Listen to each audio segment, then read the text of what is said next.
es Timoteo. ¿La queréis cantar ahora o después? ¿Después? Ok, muy bien. Muy bien, es una canción muy bonita que él compuso también y queremos repasarla porque quiero decirles que ya mañana Timoteo y su hermana Julie están saliendo para Alicante. Saben que sus padres están allí. Si el pastor Joselo y Sara nos están viendo en este momento, le mandamos un gran saludo y este aplauso para nuestros hermanos que nos están viendo ahora. Que Dios les bendiga, nuestros hermanos de Alicante y de todo el mundo. Saben que hemos abierto una iglesia recientemente en Novelda, en nuestra finca de Alicante, y a pesar de que está haciendo mucho frío y lluvia y viento, la gente sigue yendo. Es algo realmente increíble cómo el Señor está bendiciendo esa obra. Este viernes pasado fueron 2 familias nuevas por primera vez al culto. Hubieron algunos hermanos que no pudieron ir por cuestiones de trabajo, pero aún así hubo un grupo precioso. Y también vino un matrimonio de la ciudad de Múnich, en Alemania, y están pensando en jubilarse y quedarse a vivir en Alicante, ¿no? Así que sigan orando mucho por los pastores, por Sara, por su esposo, nuestro hermano Joselo, que está llevando la obra y también el peso, la responsabilidad de nuestra finca. Hemos tenido problemas con los árboles, algunos de los árboles que plantamos. Saben que hemos plantado más de 140 árboles y aproximadamente con estos vendavales, como 60 no se partieron, pero se cayeron y ahora hay que volver a levantarlos, volver a sujetarlos. Así que oren mucho para que el Señor les dé mucha fuerza, mucha gracia, mucha sabiduría a nuestros hermanos. Nuestro hermano Jesús va a salir también dentro de unos días para Alicante, donde va a estar unos días también echando una mano. Y oren mucho por esta obra.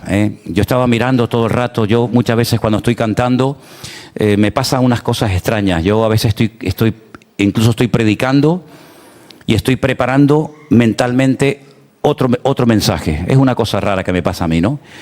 Pero hoy estaba cantando y estaba mirando a todos los lados y veo hay algunas caras que faltan. Esa luz, si la dejan quieta, sería lo mejor. Ahí está, ya no tienen que tocar nada más. Estaba mirando para allá, que es donde se suele sentar Anderson, y no lo veo. Pero es que resulta que Anderson fue a Fuerteventura. No me acordaba que había ido a Fuerteventura, salió esta mañana temprano, porque en Fuerteventura tenemos 2 iglesias, una en la capital, en Puerto del Rosario, y esa iglesia celebra los cultos los domingos a la mañana. Y luego también tenemos otra iglesia en el sur, en una población que se llama Morrojable, tienen los cultos por la tarde, seguramente él estará ahora mismo allí.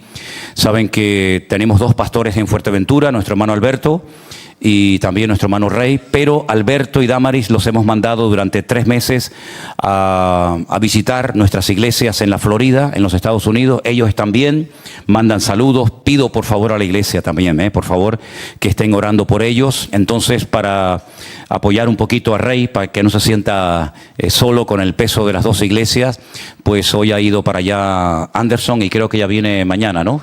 Mañana ya llega. También nuestro hermano Iván, nuestro pastor en Javia, en Alicante, me mandaba fotografías, las he puesto en el grupo de WhatsApp de la iglesia, no sé cuántos lo vieron. Él está en este momento en Madrid. Saben que en Madrid tenemos una congregación preciosa que no para de crecer, aunque curiosamente no tiene un pastor allí presencial, ¿no? Se reúnen, hasta ahora se han reunido 2 veces, 2 domingos al mes en el salón de un hotel que tenemos alquilado, pero ya ahora a partir del mes que viene se van a reunir todos los domingos, vaya o no vaya un pastor, todos los domingos se van a reunir en ese hotel en Madrid, ¿vale? Nosotros estaremos, Dios mediante, en abril, ahora os voy a hablar de eso, visitando esta iglesia y queremos ir como mínimo un par de fines de semanas, para estar también allí con nuestros hermanos. También les pido que por favor oren mucho por la obra de Madrid. Como se pueden comprobar, hay muchos motivos para orar, hay muchos motivos para estar ocupados en la obra. Y quería comentarles que ya vamos a arrancar el primer martes de abril la escuela bíblica. La escuela bíblica vamos a hacer un curso intensivo de 3 meses. Yo voy a estar durante todo el mes de abril en Alicante dando 2 asignaturas. Una de ellas es hermenéutica, que como bien saben ustedes es la ciencia que nos ayuda o la asignatura que nos ayuda a la correcta interpretación de los textos bíblicos, ¿verdad?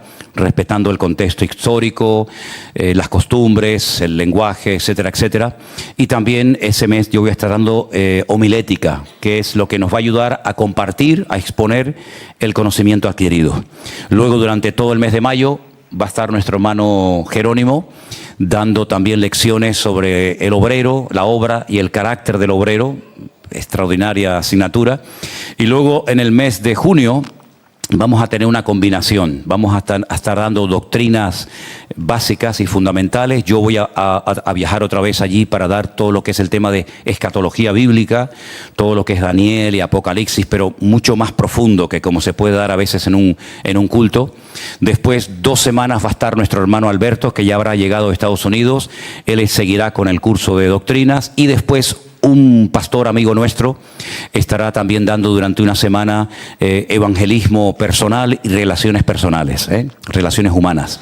Así es que ore mucho por este proyecto, estamos muy ilusionados. Yo personalmente, y me imagino que también Jerónimo, estamos muy ilusionados de tener un grupo de hermanos. Ahora, lo curioso es que dentro de este grupo de hermanos, de hombres y mujeres que van a estar allí estudiando, hay algunos que están muy delicados de salud. Por ejemplo, nuestro hermano Yuri, que viene de nuestra iglesia en San Francisco, en Estados Unidos, a estudiar, él ha sido recientemente operado de próstata, ¿sí?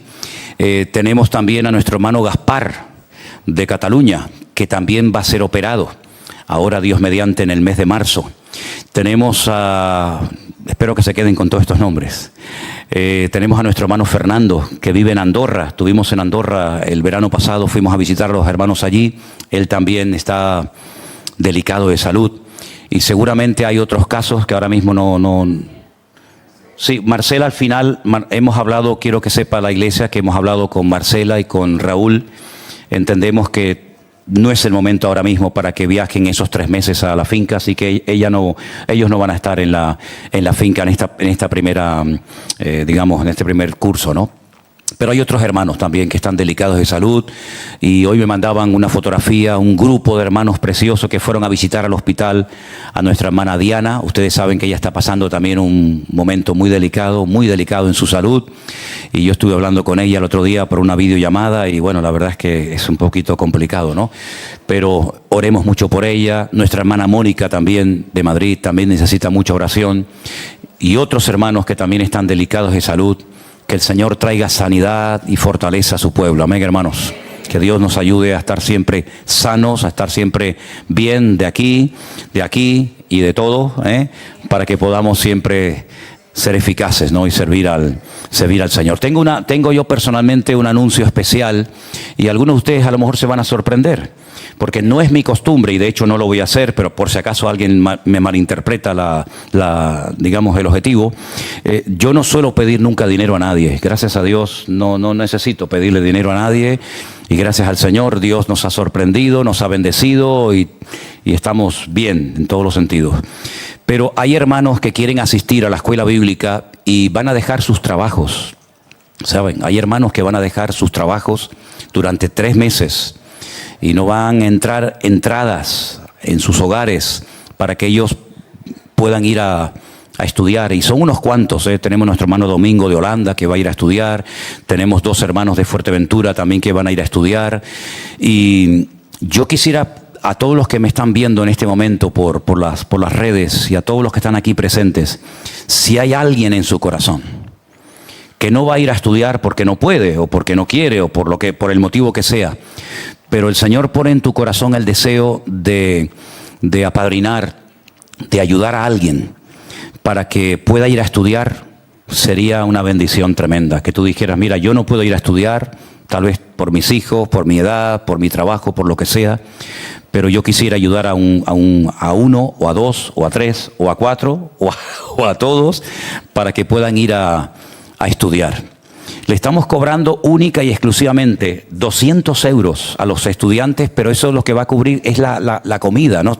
Los profesores no ganamos dinero, no vamos a cobrar dinero por ir allí y dar nuestras clases. Pero a mí se me ha ocurrido, y lo quiero hacer, es como mínimo 2 fines de semana llevar a todos los estudiantes a Madrid. para que conozcan la iglesia allí, para que se presenten a los hermanos, para que los hermanos los conozcan a ellos.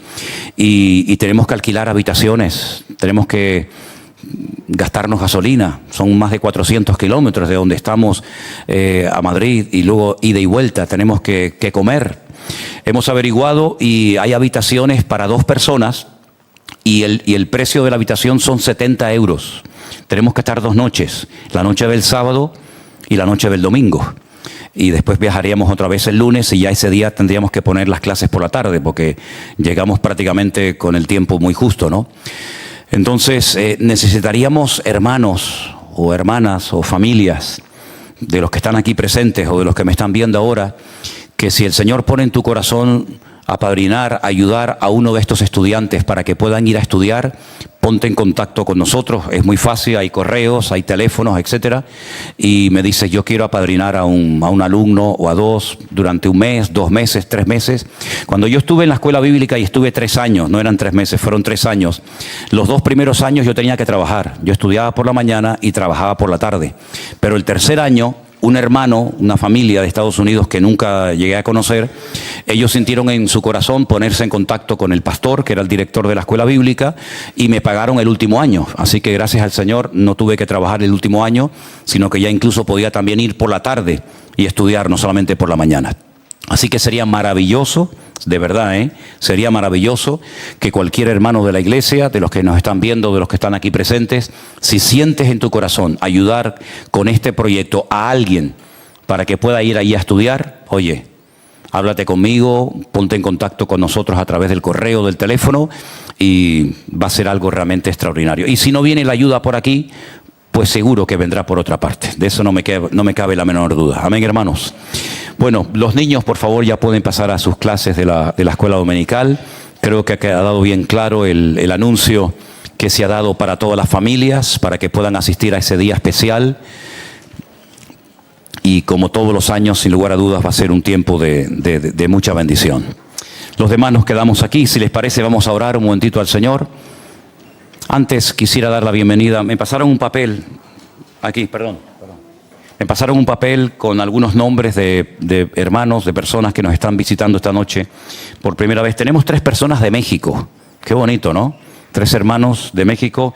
Jocelyn, Nina y Mateo. ¿Quiénes son? ¿Están por ahí? ¿Una? ¿La otra? Ah, ¿ya se fueron para allá? ¿Tú quién eres, Jocelyn? ¿Eres de México? ¿Es la primera vez que estás aquí? 4 años, pero es la primera vez que vienes. Bueno, pues Dios te bendiga. Muchísimas gracias. Damos un aplauso. Gracias por acompañarnos. Bendiciones. ¿De qué parte de México eres? Ah, de la capital. Muy bien. Tenemos también a Rosa, a Roberto y a Eduardo con su esposa y una amiga o un amigo del sur de Tenerife. ¿Quiénes son? ¿Están por ahí?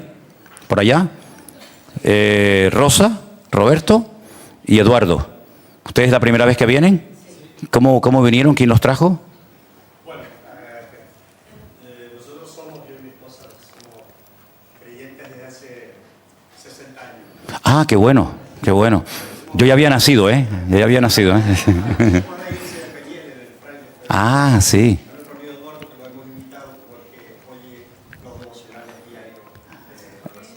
Ah, vale.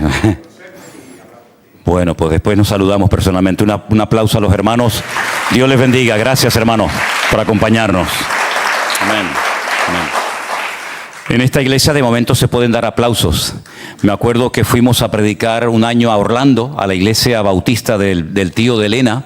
Y claro, el tío de Elena contento, ¿no?, de ver a la sobrina, de verme a mí en la iglesia. Y entonces dice, bueno, vamos a darles un aplauso a nuestros sobrinos. Y todo el mundo, estábamos por ahí por la mitad más o menos, y todo el mundo se viró hacia nosotros y nos hacían. Digo, bueno, está bien. Creo que así aplauden los sordomudos, me parece, no estoy seguro, ¿no? ¿No? Pero bueno, un aplausito no viene mal, ¿no? Muy bien, hermanos. Estamos saliendo el martes, me va a acompañar. Mira, ven un momento. Porque este hombre fue increíble. Yo le pedí un día a él que despidiera el culto y se le ocurre decir una cosa y miren lo que le pasó. ¿Lo puedes contar otra vez? Yo sé que ya lo habías contado. Lo de Israel. ¿Lo de Israel? ¿Se acuerda? Ok. Cuéntala bien. No hay nada raro. Sí, no. Buenas noches, hermanos. Bueno, es un testimonio espectacular que el Señor ha hecho en mi vida. Ya este martes salimos a Israel, gracias al Señor, porque hace más o menos un mes y medio, el pastor Jerónimo me llama, me dice que lo ayude a hacer unas reparaciones en su casa. Yo vengo, le hago las reparaciones y me dice, ¿cuánto le debo a usted? Y yo le dije, usted no me debe a mí nada porque a mí me paga el Señor. No se preocupe. Vengo, el pastor me dice que cierre el culto y él habló ese día de Israel. Estaba recién llegando de Israel, de su viaje. Y claro, yo estando ahí sentado, en mi corazón, yo digo, Señor, cómo me encantaría ir y estar otra vez en tu tierra, porque la última vez que fui fue hace 10 años y el pastor siempre me dice que ha cambiado mucho, ¿no? Que Israel está más bonita y tiene muchas cosas. Y bueno, resulta que yo, estando despidiendo el culto, le digo a los hermanos, que cómo me gusta escuchar al pastor hablar de Israel, cómo me gustaría volver a ir a Israel. Y dejo y oro, cierro el culto. Y resulta que luego, el día siguiente, la hermana Saray me dice, oye Luis, me llamó una hermana que quiere tu teléfono. ¿Se lo puedo dar? Y yo, bueno, sí, sin problema. Y la hermana decía que te llamabas Víctor, pero yo le dije que eras Luis, porque ella me dijo, no, el chico moreno que despidió el culto el jueves. Y, se llama Luis. Que no me conocía, lo que quería decir, ¿no?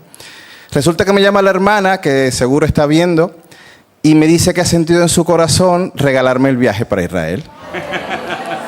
Entonces, gracias al Señor, ya está todo pago, y yo mañana salgo con el pastor por una semana a Israel. El martes, sí.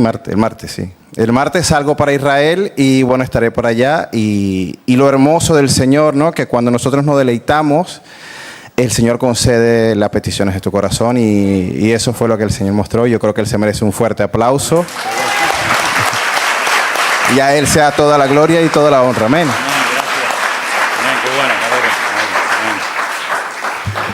Ahora más de uno se va a ofrecer voluntario para despedir los cultos, ¿no? ¿Se puedo despedir el culto yo también? Tengo en mi corazón hace años poder viajar a tal sitio. Bueno, hermanos queridos, a veces Dios nos sorprende, ¿no? Con este tipo de cosas. Gracias, Señor, por tu palabra que va a ser expuesta. Te pedimos que estemos atentos y con temor y temblor y con mucho respeto hablamos de tu palabra, Señor, sabiendo que tú siempre hablas a través de ella. Gracias por todos los hermanos que nos están visitando en esta tarde. Gracias, Señor, porque sentimos tu presencia en este lugar, Señor. Tú eres fiel, donde siempre nos reunimos en tu nombre. Tú haces siempre acto de presencia, Señor, y te lo agradecemos. También oramos por todos los que están en sus hogares, probablemente algunos enfermos, nuestras iglesias también que están pendientes ahora mismo de recibir el mensaje. Padre, que tu bendición llegue a todos y a cada uno de nosotros y podamos deleitarnos y estar atentos para recibir la porción que tú tienes hoy preparada para nosotros. En el nombre de Jesús. Amén y amén. Yo el domingo pasado les recuerdo que empecé diciendo que si no fue el año pasado, no lo recuerdo sinceramente muy bien, o el anterior, un pastor amigo mío que es pastor en Israel, en la ciudad de Beersheba, la ciudad de los 7 pozos, como así se conoce, la ciudad donde vivía el patriarca Abraham, me invitó un día a predicar en su congregación. Y fui a predicar a la iglesia de Beersheba. Me traducían, porque yo predicar en hebreo pues todavía no estoy preparado para poder hacerlo, ¿no? Y comencé diciéndole a los hermanos que tenía la sensación de que en ese país hay mucha gente que aparentemente presumen de saber mucho de la palabra de Dios, pero yo tenía la sensación en mi corazón de que del Dios de la palabra sabía muy poco o prácticamente nada. Y así fue, así comencé el mensaje, les hablé acerca del Señor, de lo que Él es, de lo que Él hace en nuestras vidas, etc. El domingo pasado yo les hablé acerca de la singularidad de Jesús. No hay otro como Él, no ha habido otro como Él ni lo habrá jamás. Lo que Él hizo por nosotros, sus atributos, sus nombres, su esencia, su carácter, sus enseñanzas, su ejemplo, absolutamente todo, desde que nace hasta que muere, resucita y asciende, todo en Él es espectacular y maravilloso. Y vimos a la luz de las Sagradas Escrituras pues aspecto, ¿no?, de la vida más extraordinaria que jamás ha pisado este planeta Tierra, como fue la vida de nuestro Señor Jesucristo.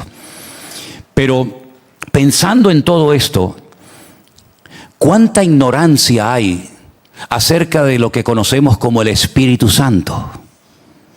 He conocido iglesias que están todo el santo día hablando del Espíritu Santo. No hay otra cosa más importante que el Espíritu Santo. Y parece que... Ahora, nosotros en nuestro idioma, ya lo he dicho muchas veces, simplemente lo recuerdo, nosotros utilizamos mayúsculas o minúsculas según el tipo de espíritu al que estamos haciendo referencia. Generalmente cuando hablamos del espíritu humano, porque la Biblia dice que somos espíritu, alma y cuerpo, esa palabra espíritu suele aparecer generalmente con minúscula, porque está haciendo referencia al espíritu humano, que es la parte especial que Dios ha puesto única y exclusivamente en el ser humano, que es capaz de conectarse con Dios, con la fuente de la vida. Y cuando ese espíritu que se quedó desconectado desde los días de Adán y Eva por consecuencia del pecado vuelve a conectarse con el origen de la vida, que es el Señor, pues es cuando se produce el nuevo nacimiento, ¿no? Dice la Biblia a través de la pluma de Pablo: y vosotros que estabais muertos. ¿Cuándo? En vuestros delitos y en vuestros pecados. No habla de una muerte física, sino de una muerte espiritual, porque no solamente de muerte se muere, ¿verdad? Pues cada vez que aparece la palabra espíritu y hace referencia al espíritu humano, siempre aparece con minúscula. Pero cuando hace referencia al Espíritu Santo, la ponen con mayúscula. En el texto original, ni en hebreo ni en griego hace falta poner nada en mayúscula, porque de hecho no existen palabras con mayúscula.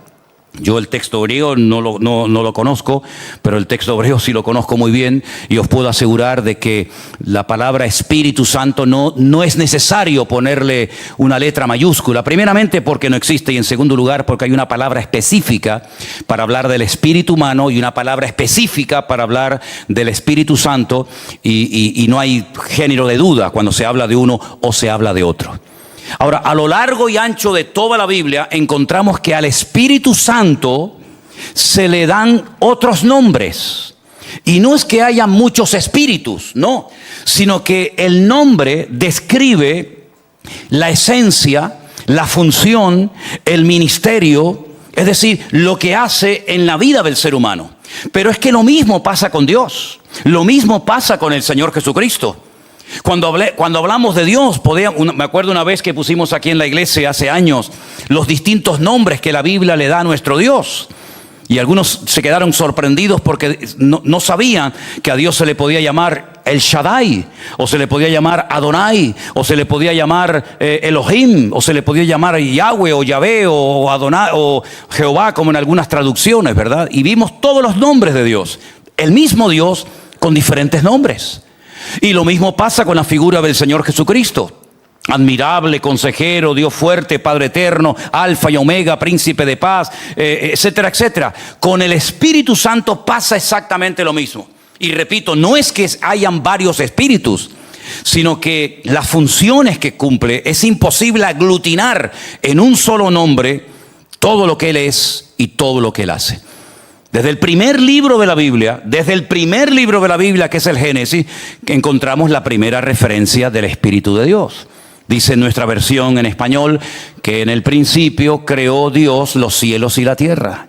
Y la tierra estaba, una pésima traducción, porque es una incoherencia, desordenada y al mismo tiempo vacía, pero en ese caos, en ese vacío de todo, el Espíritu de Dios se movía sobre la faz de las aguas.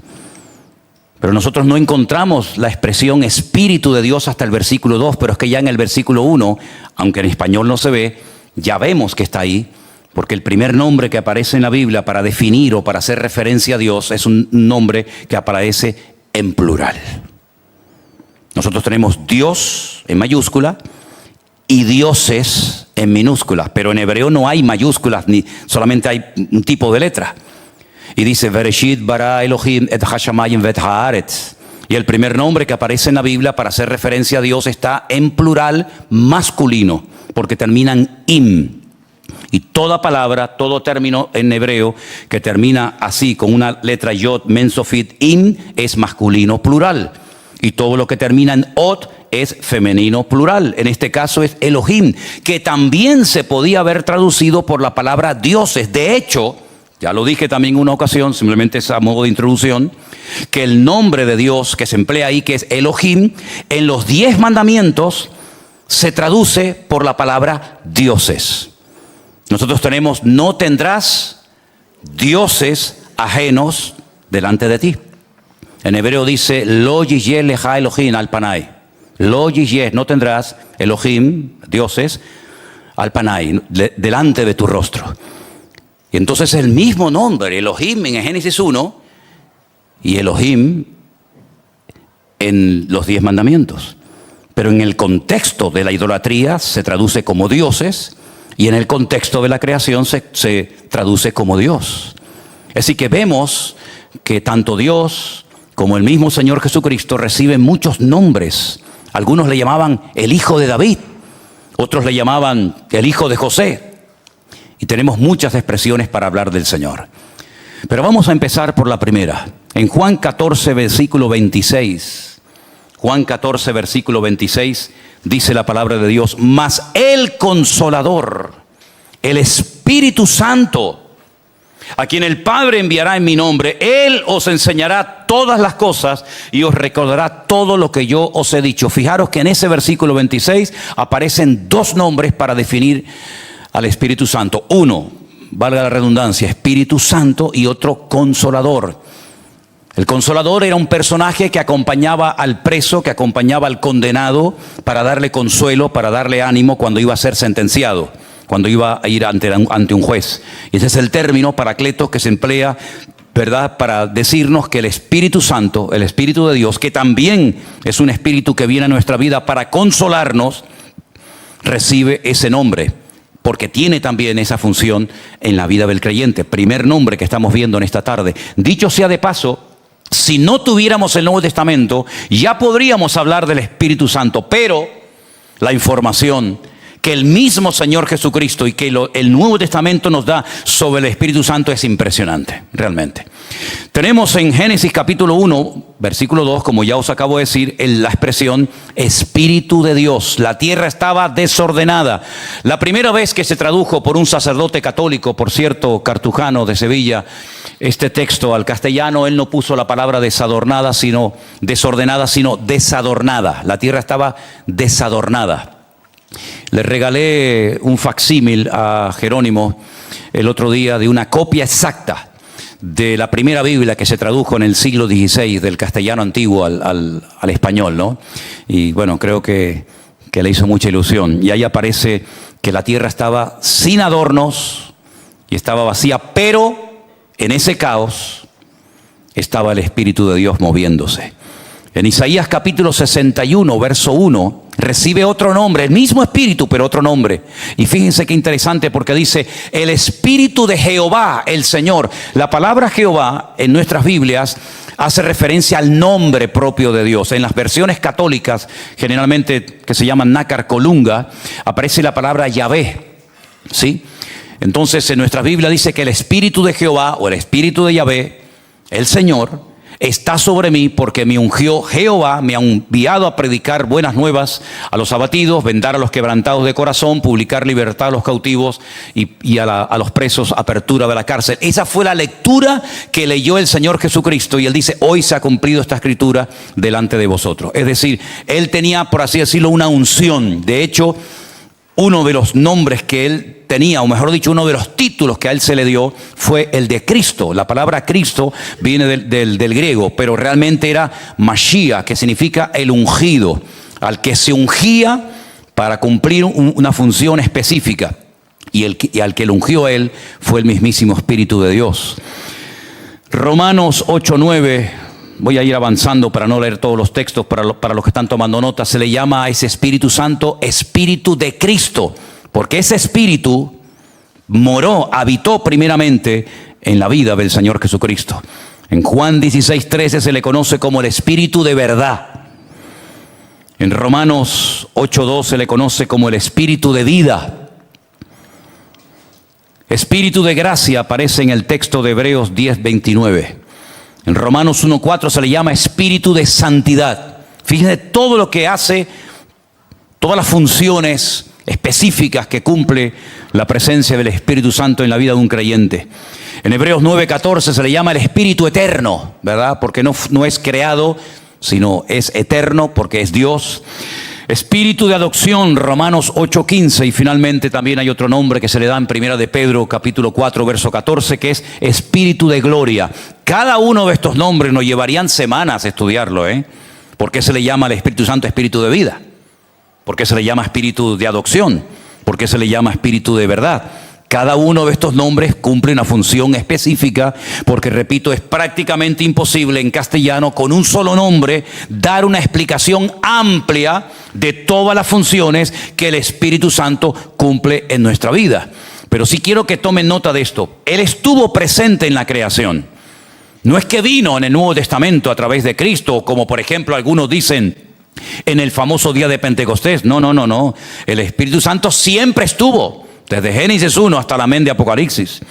El Espíritu Santo hizo acto de presencia en el bautismo del Señor Jesucristo. La Biblia dice que se oyó la voz del Padre diciendo: este es mi Hijo amado, en el cual tengo toda complacencia. Y entonces dice que vieron el Espíritu de Dios como de paloma que se posaba sobre él. Luego vemos una manifestación poderosísima de este Espíritu, evidentemente en el día de Pentecostés, en aquella celebración que aglutinaba miles y a miles de judíos de todas partes del mundo que venían a regocijarse por la gran cosecha. Y en aquel día ocurrió lo que el Señor dijo: yo enviaré la promesa del Padre. Que ellos no sabían realmente en qué consistía aquella promesa, pero en aquel día, cuando Pedro está en aquella casa, él se pone en pie y dice: momentito, nosotros no estamos ebrios, esto no es un disparate como algunos de ustedes están ya por ahí diciendo. Incluso dijo la hora del día que era. Generalmente el borrachito no sabe si es de día o de noche. Yo me acordaré toda mi vida un día en el barrio de La Salud. Entré a un bar muy temprano en la mañana, era de noche. Veníamos de orar del Monte de los Campitos. Estuvimos allí 1 año y pico subiendo de madrugada a orar. Y bajábamos y aún era de noche. Y un borrachito en un bar que hay allí en la esquina, en el barrio de La Salud, me dice: jefe, ¿qué hora es? Y le digo: las 8. Y me dice: ¿pero de la mañana o de la noche? Me dice. El pobrecito no sabía. Claro, era de noche, ¿no? Sin embargo, Pedro dice: nosotros no estamos ebrios, son las 9 de la mañana, Esto es lo dicho por el profeta Joel, que en los postreros días, dice el Señor, derramaré de mi Espíritu Santo. Y todos conocemos el resto del pasaje bíblico, ¿verdad?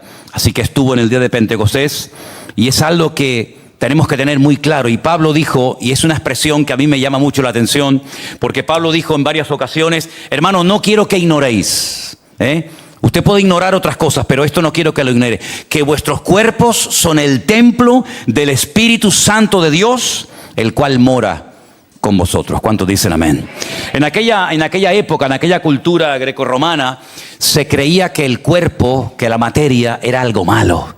Algunos incluso se flagelaban, se castigaban, se metían en largos periodos de ayuno, porque la carne es diabólica, la carne es mala y hay que matarla. Y por eso algunas personas pues se aislaban, ¿no? Se aislaban a montañas, se metían en cuevas, incluso como aquel que nos contaba recientemente Jerónimo, que no quería ni siquiera tener contacto con la tierra y se puso en lo alto de una columna, y allí se quedó el tipo no sé cuántos años, porque no quería tener contacto con la tierra, ¿no? Sin embargo, mis queridos hermanos, nosotros podemos vivir en medio de un mundo enfermo que le ha dado descaradamente las espaldas a Dios. Podemos vivir en paz, en victoria, tranquilos, seguros, porque el Señor ha prometido estar con nosotros todos los días hasta el fin del mundo. ¿Cuántos dicen amén? Así que no tenemos que irnos, aunque a veces tenemos la tentación, ¿no? No sé cuántos de ustedes, pero a veces tenemos la tentación de aislarnos, ¿no? De decir, bueno, me voy a aislar y que me dejen tranquilo, no quiero que... Oye, qué tranquilo vivíamos cuando no teníamos teléfono, hermano, Yo sé que hoy en día a algunos le quitan el teléfono y les entra así como sarampión, ¿no? Se empiezan a manifestar, ¿no? Pero qué tranquilos vivíamos cuando no teníamos teléfono, hermano. Yo no sé cómo hacíamos, porque teníamos que ir con el mapa y todo aquello, pero la verdad que, hermanos, les digo una cosa, Hubo una época en mi vida en la que yo estaba tan saturado que le dije al Señor: Señor, permíteme jubilarme a los 55. Y el Señor no me tomó la palabra. No me tomó la palabra. Ya han pasado unos cuantos años, ¿eh? Pero gracias al Señor que en medio de las presiones, en medio de los problemas, en medio de las críticas, en medio de cualquier cosa, nosotros podemos estar firmes y dormir tranquilos y vivir confiados porque el Señor está con nosotros todos los días. ¿Cuántos dicen amén? Es algo realmente maravilloso. Vemos en la palabra de Dios que el Espíritu Santo, miren, consuela al creyente. Le advierte de cosas que pueden suceder. Es interesante notar que, por ejemplo, vamos a ir a Juan capítulo 15. Leímos ya el versículo 16, pero dice: el Espíritu de verdad, verso 17, el cual el mundo no puede recibir porque no le ve ni le conoce, pero vosotros le conocéis porque mora en vosotros y estará con vosotros. Y más adelante, un versículo tremendo, palabras de Jesús, verso 23. El que me ama, mi palabra guardará. ¿Cuántos dicen amén? Y mi Padre le amará y vendremos. Fíjese el término en plural, vendremos. Y haremos, nuevamente en plural, morada con él. Versículo 26, mas el Consolador, el Espíritu Santo, a quien el Padre enviará en mi nombre, Él os enseñará todas las cosas. ¿Y qué? Para los que tienen mala memoria, dicen, no, es que yo no tengo. Ahí hay una promesa para usted, hermano. Ahí hay una promesa. Y Él os recordará todo lo que yo os he enseñado. ¿Saben la gente que más memoria tiene en esta vida? Los niños y las mujeres. Algunas se ríen, pero tienen unas memorias, las mujeres, increíbles. Tú me dijiste, ¿te acuerdas que tú? Una memoria impresionante, hermano. Y como le prometas algo a un niño o a una mujer, eres hombre muerto si no cumples con la promesa. Así que ya puedes estar en ayuno y oración para que el Señor te ayude a cumplir tus votos. Sigue diciendo el Señor más adelante en el capítulo 15, estamos, versículo 26. Cuando venga el Consolador, aún no había venido en la época de Jesús, pero Él dice, no os dejaré huérfanos, va a venir, no se preocupen. Cuando venga el Consolador, a quien yo enviaré del Padre, el Espíritu de verdad, el cual procede del Padre, Él dará testimonio acerca de mí. Qué tremendo. No hay que orar al Espíritu Santo. Yo a veces he visto creyentes, Espíritu, usted no tiene que dirigir sus peticiones ni sus oraciones al Espíritu Santo. Hermano, la forma bíblica de orar es al Padre en el nombre de Jesús. Y el Espíritu Santo le va a guiar, le va a motivar para que usted se dirija al Padre, a Dios, y siempre firme sus oraciones en el nombre de Jesús, pero no oren al Espíritu Santo. No se dirijan al Espíritu Santo porque no es correcto, no es bíblico. Cuando venga el Espíritu de verdad, capítulo 16, verso 13, Él los guiará a toda la verdad. Porque no hablará por su propia cuenta, sino que hablará todo lo que oyere y os hará saber las cosas que han de venir. Esto es maravilloso. Porque Él me glorificará a mí, porque tomará de lo mío y os lo hará saber. Todo lo que el Padre tiene es mío y Él tomará de lo mío y os lo hará saber. El Espíritu Santo no viene a desplazar a Jesús en absoluto. No viene a ser el protagonista de un culto, el protagonista de una iglesia. No, el Espíritu Santo viene al creyente para glorificar, para levantar a Cristo.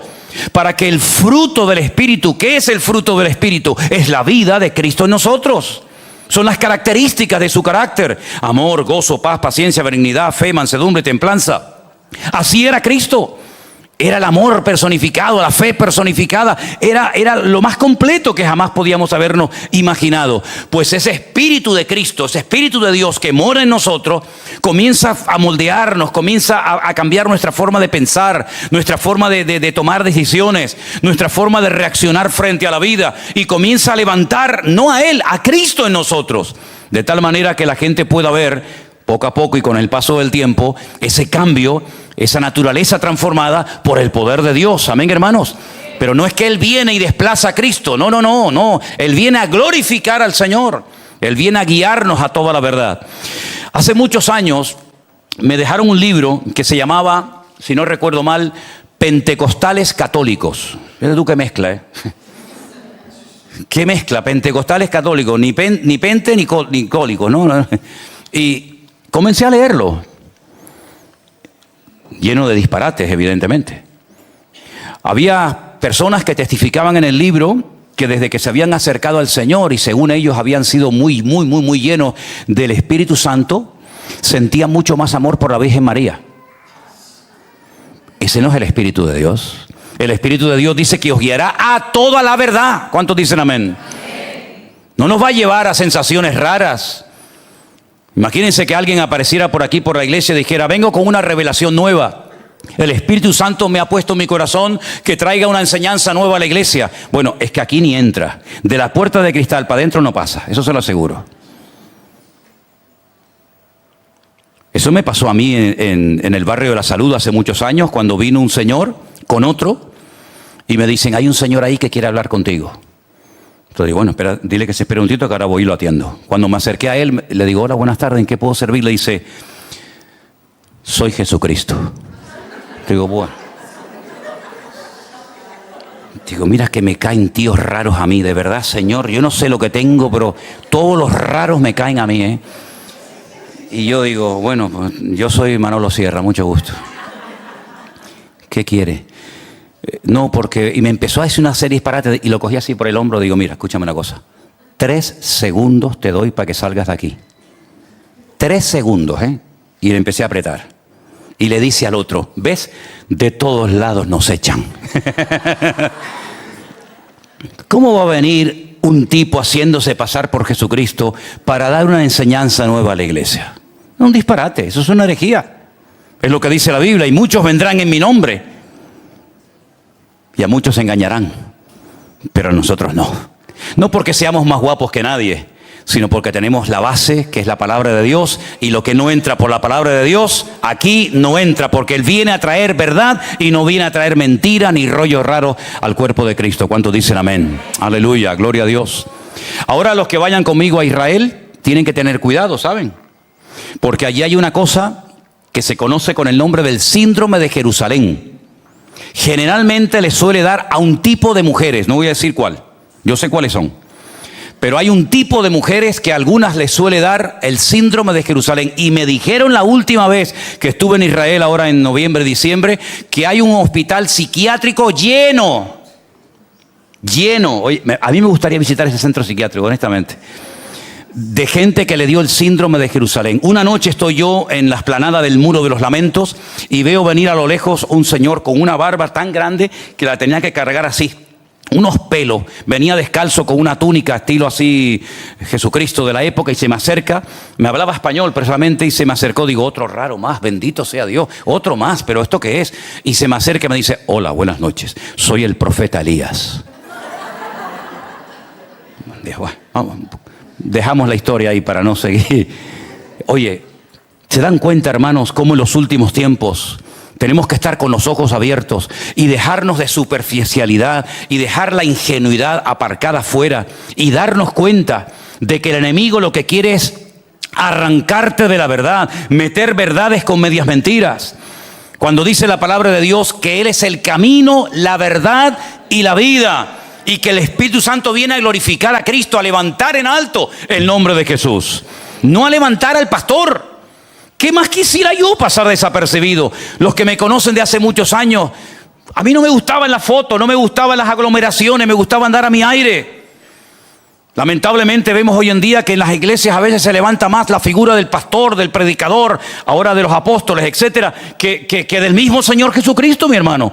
Ustedes no tienen que venir nunca a una congregación a ver a un hombre. Una cosa es el cariño, el amor, el respeto, que el devocional, que esto, todo eso lo entiendo. Pero en definitiva, el protagonista, el invitado de honor aquí y siempre será el Rey de Reyes y Señor de los Señores, mi hermano. A Él sea la gloria, ni más ni menos.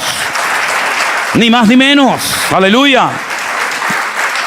Por eso tenemos que estar atentos, porque aunque estemos aquí en las Islas Canarias, que parece que estamos aquí perdidos, que nadie sabe dónde estamos, el diablo sabe dónde estamos, ¿eh? El diablo sabe dónde estamos y de vez en cuando viene algún bicho raro. Pero no se preocupen, porque además en esta iglesia no hay uno ni dos, hay 3 pastores. Así que le damos a la entrada, a la salida y mientras va por el camino también recibe, ¿eh? No se preocupen ustedes. Tu vara y tu callado me infunden aliento. Yo a Anderson y a Jerónimo, que son así chicos buenos, le doy el callado y yo me quedo con la vara. No se preocupe. El Espíritu Santo en la Biblia a veces se representa o se habla de él como una especie de símbolos, ¿no? Es como, por ejemplo, cuando Juan el Bautista dijo: he aquí el Cordero de Dios. Pero era un ser humano, no era un animal. Pero se asemeja el Cordero al Señor Jesucristo, porque Él vino a morir por nosotros como el Cordero, ¿verdad? Pobrecito, tenía que ser muerto y sacrificado en un altar, ¿no es cierto? Y vemos que en la Biblia hay símbolos para representar cosas. Por ejemplo, la Biblia nos enseña muchas veces que la palabra de Dios es como un pan. No solo de pan vivirá el hombre, sino de toda palabra que sale de la boca de Dios, y un martillo, etcétera, etcétera. Y la palabra de Dios es como una espada que penetra hasta las coyunturas, etcétera, etcétera. El Espíritu Santo en la Biblia a veces emplea el símbolo del fuego para hablar del Espíritu de Dios. En el día de Pentecostés, en Hechos capítulo 2, dice que se aparecieron lenguas repartidas como de fuego que se asentaron sobre cada uno de ellos. En el día del bautismo de Jesús, ya lo hemos dicho, dice que el Espíritu de Dios vino sobre él como de paloma. También dice la Biblia que en el día de Pentecostés vino un viento recio. Dice, de repente vino un viento que soplaba, el cual se movió por todas partes y fueron llenos del Espíritu de Dios.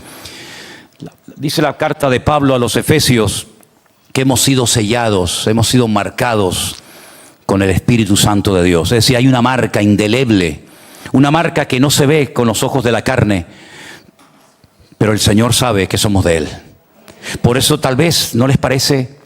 En los últimos tiempos, tratando de imitar, tratando de copiar, porque no sabe hacer otra cosa que imitar, el anticristo, hijo del diablo, intentará también y lo hará marcar y sellar a muchas personas para decir: este es mío, este también, esta familia, este es mío, este es mío. Pues la Biblia nos enseña que estamos marcados. No con un tatuaje, no con una señal visible, ¿no? Pero sí estamos marcados, hay una diferencia. Y el diablo también sabe, el diablo sabe que tú eres un hijo de Dios. No tienes que ir por la vida diciendo: yo soy un cristiano. Tú no te preocupes, que no tenemos que ir por la vida presumiendo de nada, pero tenemos una protección sobrenatural. Es algo increíble. Cuántos santeros, cuántos brujos, cuántos astrólogos, magos y adivinos han venido incluso a hacernos daño, y ellos han reconocido que sus artes mágicas, sus sacrificios de animales que los hicieron, ¿se acuerdan la época aquella en los que vinieron aquellos santeros cubanos a nuestra iglesia del Puerto de la Cruz y alquilaron una de las casas de allí de la finca? Y el primer día el jefe de ellos, fíjate tú, era así, pero bueno, era el jefe. Se me acerca y me dice: el pastor, el jefe de esto, ¿dónde está? Digo: ¿qué quiere? Vengo a destruirte a ti, a la iglesia y a todo lo que tienes. Yo me pisó el dedo gordo, el dedo chiquito del pie. Digo: sí, venga, vamos. Y entramos en un pique allí tremendo. Mataron palomas, mataron todo. Nos echaron de todo.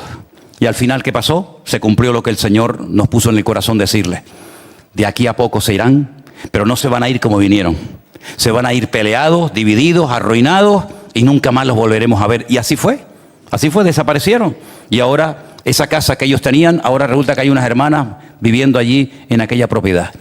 Es decir, hermanos, no hay nada que pueda destruir a un hijo de Dios, siempre y cuando, subrayo y repito, siempre y cuando usted esté alineado con el Señor.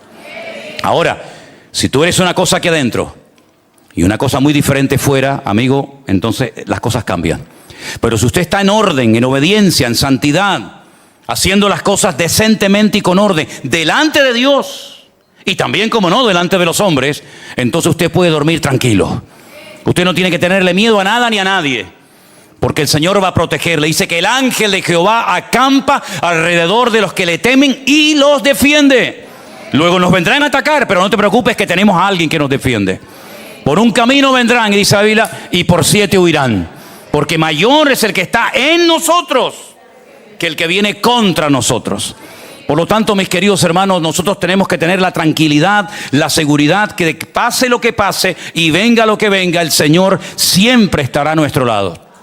Claro, hay que orar, hay que velar, hay que estar atentos, hay que cerrar puertas al enemigo. Dice: no deis lugar al diablo. Luego se le puede dar lugar al diablo, hombre, claro. Hay cosas que es mejor no verlas. Hay cosas que es mejor ni hablarlas. Dice: mire, que vuestras conversaciones no sean como las de ellos, sino cuando hablemos tenemos que glorificar al Señor. con salmos, con cánticos, siempre siendo llenos del Espíritu de Dios. Crítica en la boca de un creyente, eso es demoníaco. Crítica, murmuración, mira lo que dijo, mira quién vino, quién no vino. Eso tienes que desterrarlo definitivamente de tu vida si es que tienes ese problema. Que no se vaya la bendición de Dios por la forma como hablas, ni por tus ojos, ni por tus oídos, y sobre toda cosa guardada. Ojo, dice la Biblia, guarda tu corazón, porque de él fluye la vida, ¿verdad? Entonces hay cosas que están permitidas, no son delitos, todo me es lícito, pero no todo conviene, dice la palabra del Señor. Hay momentos que en la vida del Señor Jesucristo, Él tenía que ponerse en su sitio y hablar claramente, aunque dijeran, uy, qué duro habló. Apártate de mí, Satanás, porque lo que estás comentándome, lo que me estás proponiendo de no ir a Jerusalén a morir, me estás proponiendo que no se cumplan las Escrituras. Me estás diciendo que yo como Cordero de Dios, el enviado del Padre, el Mesías, el ungido de Dios, no vaya a cumplir las profecías. Apártate de mí, Satanás, ¿verdad? Por lo tanto, tenemos que tener autoridad espiritual, tenemos que tener criterio, hacerte valorar y respetar. Porque una cosa es ser cristiano y otra cosa es ser bobo. Hay cristianos que son cristianos y encima son bobos. Entonces, no, mire, un momentito, no, espérame. No, esos comentarios no me los hagas. No me gustan esos chistes. Claro, en el trabajo te van a decir, mira, este. Bueno, más vale que te señalen con el dedo y que te vuelvan la espalda a que te vuelva la espalda y te abandone la presencia del Señor. Ojo con eso, ¿eh? No estés jugando con el pecado, porque el pecado tarde o temprano te pasa la factura. Los pecados que hoy cometes y que no hay un arrepentimiento genuino en tu corazón, cuando seas mayor, te van a pasar factura. Porque hay cosas que tú haces hoy que no le das importancia, que la tienen delante del Señor. Porque hay pecados que una persona puede llegar a cometer y esa falsa seguridad, decir, uy, no me ha pasado nada. Primero, no me ha visto nadie. No se ha enterado nadie. Segundo, no me ha pasado nada, sigo exactamente igual. Voy a la iglesia y nadie se ha enterado. Ojo, siempre hay un ojo que nos ve y siempre hay un oído que nos oye, y es el ojo y el oído de nuestro Dios Todopoderoso. He aquí un verdadero israelita. Pero si tú a mí no me has visto nunca. Le dice el Señor que no te he visto nunca, si yo te vi a ti cuando estaba debajo de la higuera. Un día le voy a preguntar al Señor, si me permite, ¿qué es lo que estaba haciendo este tipo debajo de la higuera? Porque cuando le dijo, yo te vi debajo de la higuera, yo no sé lo que estaba haciendo, no empiecen a inventar cosas raras, ¿vale? Pero él dijo, ay, Señor, Dios mío, ¿qué estaría haciendo Natanael debajo de la...? Es como decir, ¿qué estás haciendo? Cuando mi madre y yo era pequeño me decía, ¿qué estás haciendo? Yo temblaba porque a mí me encantaba coger no está Adriel por ahí, ¿no? Que no vayan a oír. Las cajas de fósforo, yo abría una, encendía y las metía dentro. Y cuando estaba ardiendo todo, lo metía debajo del colchón. Entonces, que no me oiga nadie, ningunos chiquititos por ahí. Y cuando mi madre decía, Manolito, no me diga nadie Manolito, ¿eh? Manolito, ¿qué estás haciendo? Nada, mamá. Y aquello, quemé belenes, quemé televisores, quemé radios, colchones, sábanas, ropa. Quemé todo. Y si el Señor no me hubiera salvado, lo hubiera aprendido, hubiera sido un pirómano. Pero gracias al Señor que el Señor me salvó. Así que tranquilos, no se preocupen. Yo no he sido nunca, yo no le he prendido nunca fuego. Pero ahora estoy lleno del fuego, del verdadero fuego, no que destruye, sino que calienta el alma, el fuego del Espíritu Santo de Dios. Aleluya. Fuertes aplausos al Señor. Dios es bueno y maravilloso. Aleluya. Hermanos, ¿cuántos en esta tarde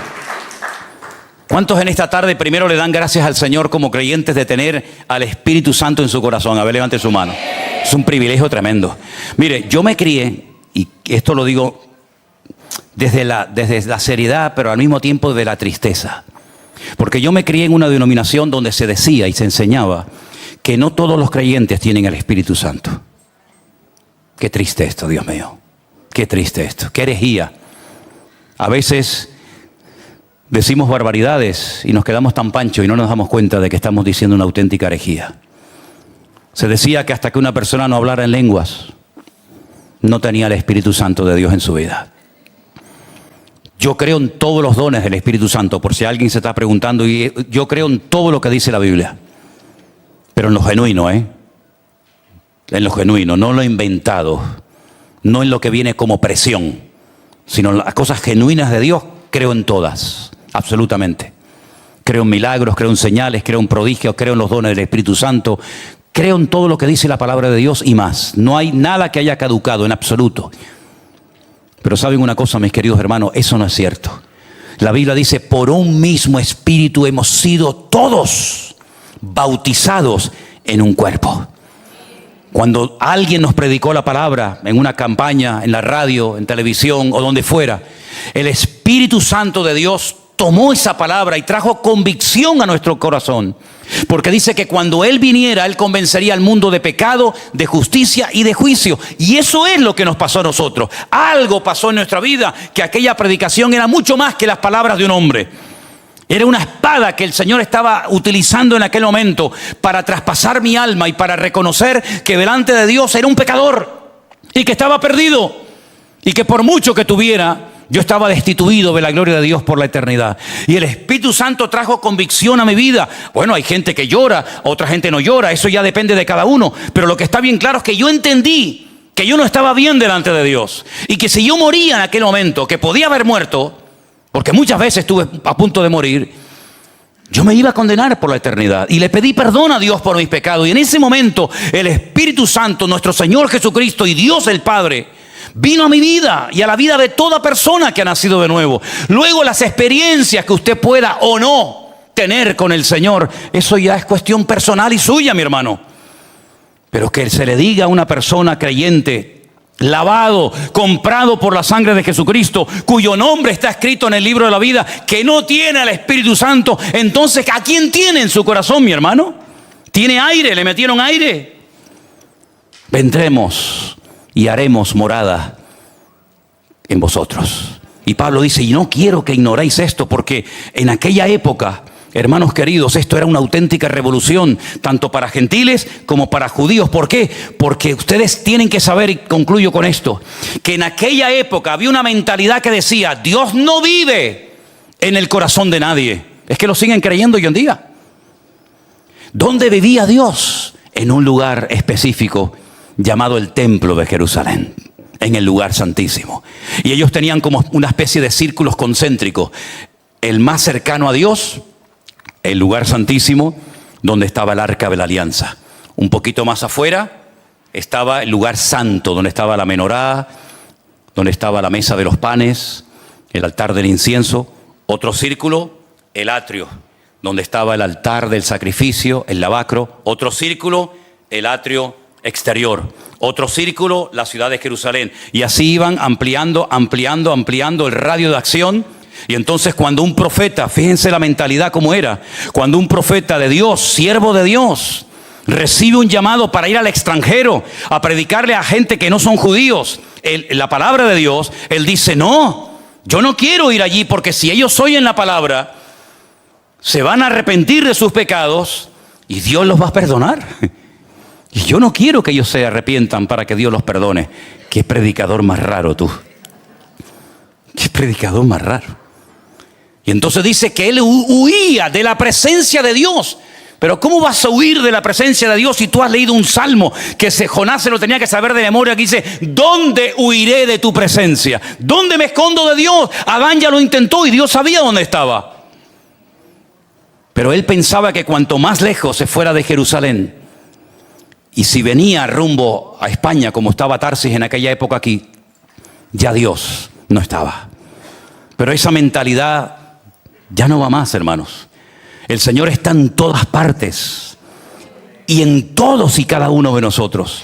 Lo cual significa de que si algún día alguno de nosotros cae preso y no nos volviéramos a ver nunca más en ese lugar de tortura o de prisión, no estás solo. El Señor está contigo. Porque el Espíritu de Dios nadie te lo puede quitar ni a palos de dentro de tu corazón. Y eso nos tiene que dar una tranquilidad y una satisfacción de decir, Señor, yo nunca estaré solo. Porque tú has prometido estar conmigo todos los días hasta el fin del mundo. Y Pablo lloraba y escribía y predicaba diciendo, no quiero que ignoréis, compartan, enseñen, instruyan a los creyentes. Y si alguien no se sujeta a esta doctrina, el tal no es de Dios. Porque todo creyente tiene el Espíritu de Dios en su corazón, mi hermano. Y por eso cuando tú vas a pecar o has pecado, te sientes mal. ¿Por qué? Porque hay una alarma, hay una voz interior que te dice, no, eso no está bien. No hay nadie, no te está observando nadie, pero ya no pecas a gusto, ¿verdad? Porque sabes que hay algo, alguien que mora en tu corazón que te dice, eso no está bien. Así que, mis queridos hermanos, démosle gracias al Señor por este privilegio tan grande de poder ser templos del Espíritu Santo de Dios. No hay templo en Jerusalén, por eso lloran. Por eso cada vez que hay una boda, ayer tuvimos una, no hicimos ese ritual, ¿verdad? Pero en todas las bodas de Israel, en todas las bodas judías del mundo, siempre se pone en un trapo, una copa, un vaso, y se rompe para recordar el dolor de la destrucción del templo de Jerusalén. Pero es que nosotros ya no dependemos de un templo físico, porque ahora la casa de Dios es aquí en mi corazón. ¿Cuántos dicen amén? Cierra tus ojos en esta noche, aleluya, ahí donde estás. Y dale gracias al Señor, aleluya. Bendito sea tu nombre, mi Dios. Qué bueno, qué bendición tan grande saber que el Señor está conmigo, aleluya. A donde quiera que vayamos, el Señor está a nuestro lado, aleluya. Gloria a Dios. Prepara tu canción.